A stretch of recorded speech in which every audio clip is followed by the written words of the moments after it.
If you feel like your to-do list keeps getting longer and you're not getting anything done, then this video is for you. Almost everyone feels that way sometimes. And if you're currently stuck in a rut, then by the end of this video, I'm going to give you 5 quick tips on how you can get unstuck and make sure you are super productive at work. I'm going to start by asking you a question. What did you do last week? Do you even know? Are you even keeping track of any of your work? So that's going to be the first quick tip, keeping track of your work. There are so many great tools out there that can help you do that. I personally use ClickUp, there's Trello and Monday.com, and I'll leave the links to all of those down below. But find some way to actually keep track of what are the things that you are doing week on week. You might find that you actually did do a lot of stuff. Maybe you attended a lot of meetings, maybe you helped some of your colleagues with some of their work, maybe you answered a million emails, but just knowing what you did week on week is the starting point for how you can be even more productive and how you can get more done in less time. Now, once you start actually tracking your work, which by the way is also useful for your career reviews when you're talking to your boss, you'll have a log of everything that you've been doing, because to-do lists on paper, let me tell you, they're just going to get lost over time. So you might realize you actually did do a lot, you just didn't do any of the important stuff. So tip number 2 is to schedule the most important tasks. Now, I remember having a conversation with my boss a while back when I felt like I was overwhelmed. There was so much to do. And I just said, there isn't enough time in the day to get everything done. And this is the CEO at the time. He said, well, I never get everything done. And this was very surprising to me. I said, what? He said, no, I just pick the 3 most important things and they are the things that get done. And as long as the 3 most important things are done, then you're being successful and you're being productive. So try to shift your time. Once you have an audit of where are you actually spending your time right now, which you've done in step 1, start to think about what are the most important things that you should focus on. And you should do this on a weekly and a daily basis. Think about what are the most important things that I need to get done this week and schedule time in your diary to get those things done. I often find the reason that people avoid kind of the bigger projects or the more difficult projects is because they don't have uninterrupted time where they can focus and understand that, or you actually might not have the information that you need to move ahead. So the best way to get unstuck there is block off that time. I usually choose a time when I know people aren't normally getting in touch with me, so it might be a morning time or a late afternoon slot on one of the days that isn't that busy. And that's where I schedule to get the most important things done. And sometimes it might just take talking to someone who knows a little bit more than you do. That can really help you understand the task at hand, understand if there's something you've been missing, and make it a little bit less intimidating once you've broken it into smaller tasks. Some people swear by the 2-minute rule for productivity, which is if a task takes less than 2 minutes, then you should absolutely get it done.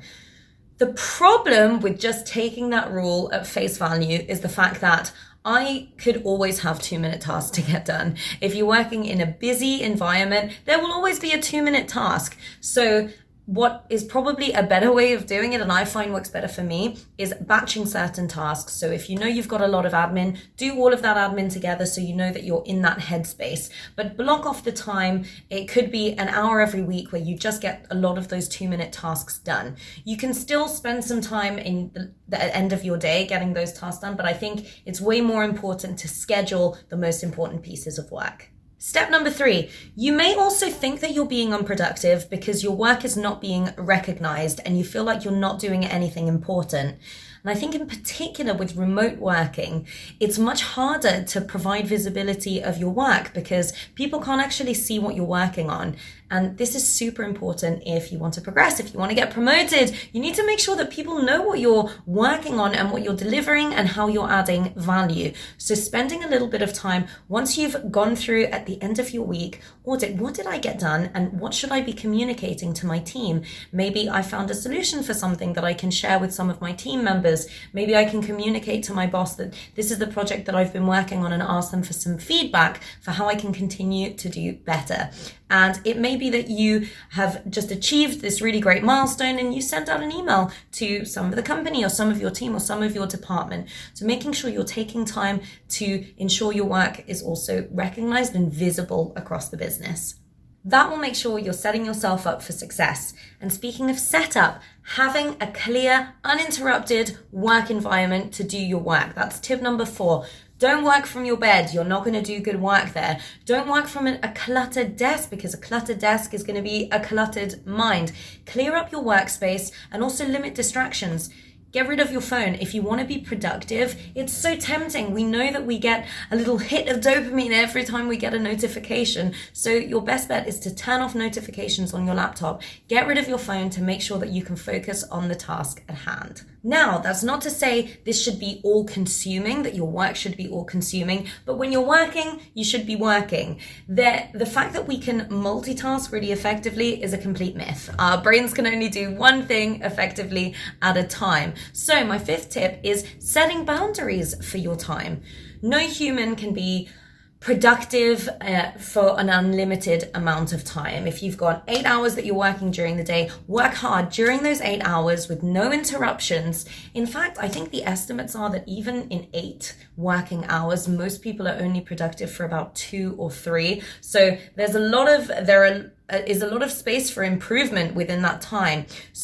But you've got to set boundaries for your time. So if you're working late into the night and earlier every morning, that's going to end up in you burning out and not being as productive in that amount of time. In fact, if you give yourself a deadline of a week, it will probably take you a week to do something. But if you give yourself a deadline of a day, you'll get that work done in a day. So set the time with a little bit less time than you think you actually need to get a task done, which will help you get that done so much faster, but also make sure you're taking regular breaks. When your work is done, switch off your laptop and get on with the rest of your life.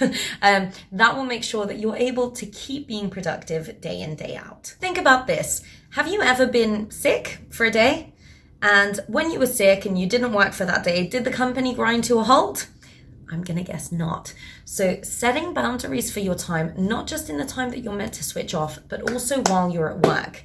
If you're always the person who deals with all of the problems of your colleagues, you'll never have time to get your own work done and for your own work to get recognized. If you are constantly joining meetings that you don't need to be a part of and you're not learning anything in and you're not contributing anything to, then again, that's a time suck and a waste of your time. So being able to say no to certain pieces of work, being able to stick to that schedule because you know you're working on something really important is going to be the key to being productive at work. And the final thing to make sure you're always productive is get moving. We know that exercise is so good for the brain. So with that in mind, let's cut to a 10-second dance break.